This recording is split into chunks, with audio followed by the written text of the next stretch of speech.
আজকে আরেকটা জিনিস হলো, এটা তো অভিভূত করলাম এবং নিজের দায়িত্বের কথা মনে করলাম, একটা করলাম যে যেদিকে তাকাই সব চারকার লোক,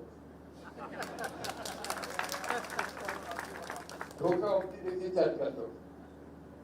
তো বুঝতে পারছি চারকে বুদ্ধ ধর্মের এখনো ঠিকানা চট্টগ্রাম। তোমরা ভালো আছেন এখন? আর বারবার ওই দিকে কেন সার্কে হতা হইতে নইলে তারা বন্ধ হইতো না। তো খুব খুশি হলাম আপনারা দেখো ভবিষ্যতে যে এমন সুন্দর জিনিস হয়, আপনারা যে কোনো সময় কুয়াশা দেখে রাখ পারবেন, দেখতে পারবেন, বন্ধু বান্ধবের রাখ পারবেন, এই দেখা যাবে